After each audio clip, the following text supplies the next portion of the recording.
नमस्कार विद्यार्थी मित्रों, मेरे YouTube channel study with Pankaj Nade में आप सबका स्वागत है। विद्यार्थी मित्रों, आज हम कक्षा 8 की दूसरी इकाई हिंदी में से दूसरी इकाई ईदगाह के स्वाध्याय के बारे में बात करेंगे। तो शुरू करते हैं आज की वीडियो।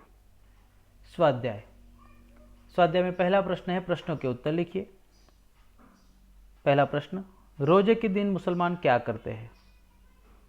तो रोजे के दिन मुसलमान रोज़ा रखते हैं, कुछ खाते पीते नहीं है और पूरा दिन ज़्यादातर आराम करते हैं या तो अपना काम करते हैं, लेकिन खाना पीना नहीं करते हैं। प्रश्न 2, रमज़ान ईद के दिन मुसलमान लोग कहाँ जाते हैं? तो रमज़ान ईद के दिन मुसलमान लोग ईदगाह जाते हैं, मस्जिद जाते हैं, नमाज अदा करते हैं और एक दूसरे के घर ईद की मुबारकबादी देने के लिए जाते हैं। प्रश्न 3, दुकानों में कौन कौन से खिलौने मिल रहे थे? इस प्रश्न का उत्तर आपको हमारी कहानी ईदगाह के आधार पर देना है। तो दुकानों में गुजरिया, वकील, बिस्ती, धोबिन, राजा और भी हाथी घोड़े वगैरह जो भी खिलौने थे वो सारे मिल रहे थे।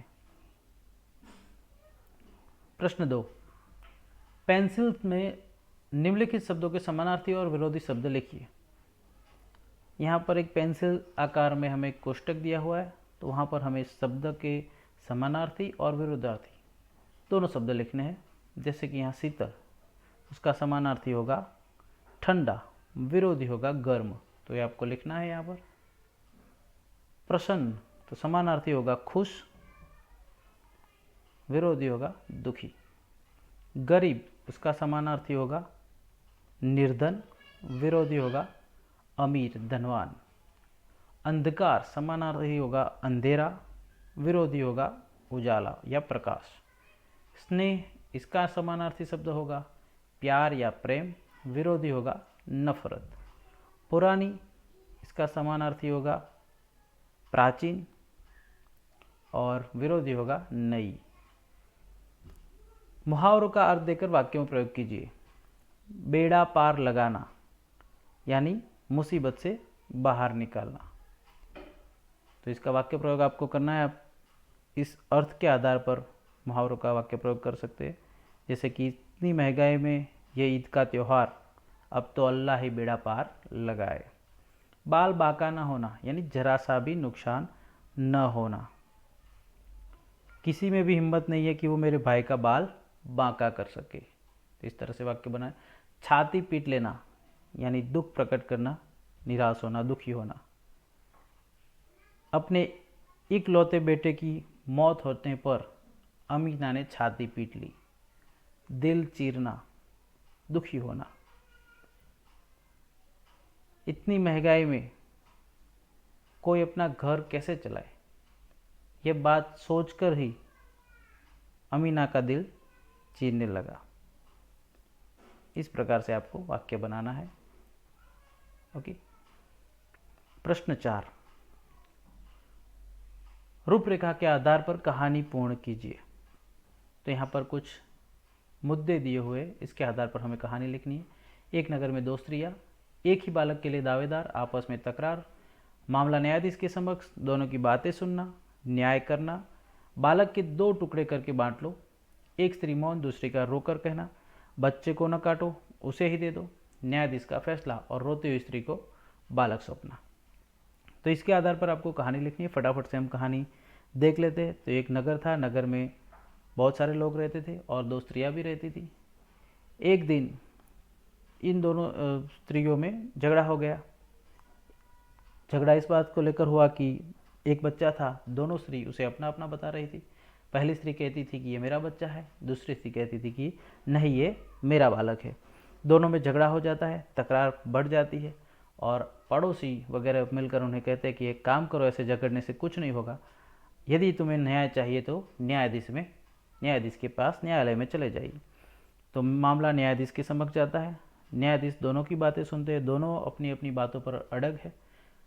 दोनों में से कोई भी बच्चे को छोड़ना नहीं चाहती। दोनों कहती है कि मैं ही इसकी माँ हूँ। बच्चा बहुत छोटा है, वो खुद नहीं कह सकता कि वो किसका बच्चा है। अब न्यायाधीश भी मुसीबत में पड़ जाते, सोचने लगते हैं कि इसका न्याय कैसे किया जाए। अंत में जब कोई न्याय नहीं निकलता तो न्यायाधीश कहते हैं कि अब यही हो सकता है कि इस बच्चे के 2 टुकड़े करके तुम दोनों औरतों में सही सही से बांट दिए जाए, समान रूप से बांट दिए जाए। एक स्त्री बिल्कुल मौन रहती है, लेकिन जो दूसरी स्त्री होती है वो रोने लगती है और कहती है कि न्यायाधीश, मेरे बच्चे को मत काटो, चाहे इसे दे दो, मुझे नहीं चाहिए। यदि आपने इसे काट दिया तो ये मेरा बच्चा है, मर जाएगा, मेरे पास नहीं आएगा तो चलेगा, लेकिन उसके पास रहकर भी वो जिंदा तो रहेगा। इस औरत की बात सुनकर न्यायाधीश को पता चल जाता है कि एक सच्ची माँ की ममता ही इस तरह से बात कर सकती है, और न्यायाधीश को न्याय करने के लिए क्लू मिल जाता है।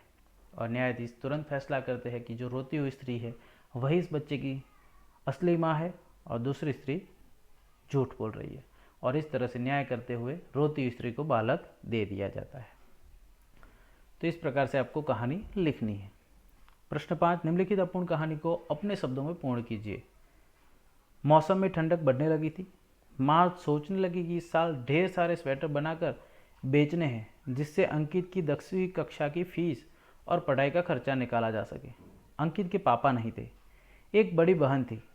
अंकित अपने घर में समृद्धि लाने के लिए प्रतिदिन सोचता रहता है, और इस कहानी को आपको आगे बढ़ाना है। आप अपने हिसाब से इसे आगे बढ़ा सकते हैं कि प्रतिदिन सोचता रहता है। एक दिन वह स्कूल जा रहा था। स्कूल जाते वक्त रास्ते में उसे एक गाड़ी खड़ी मिली। वो गाड़ी पंचर हो चुकी थी। वो सेठ जो था, गाड़ी का मालिक था, वो वहाँ खड़ा था, लेकिन उससे गाड़ी का पहिया बदला नहीं जा रहा था। अंकित ने सेठ की मदद की और गाड़ी का पहिया बदलवाया। सेठ बहुत खुश हुए।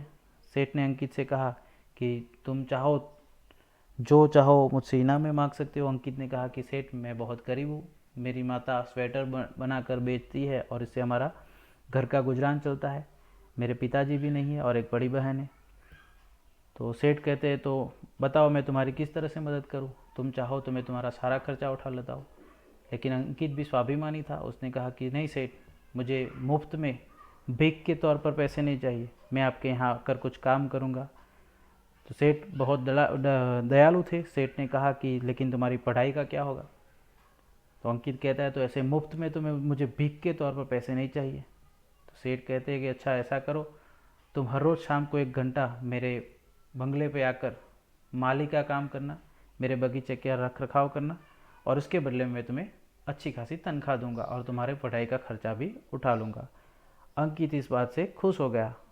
अंकित ने जाकर अपनी माता को बताया, उसकी माँ भी खुश हो गई। अब अंकित हर रोज़ शाम को सेठ के वहाँ जाने लगा और बगीचे का काम करने लगा। सेठ पैसे देते थे, उससे उसकी पढ़ाई चलने लगी। सेठ बहुत दयालु थे।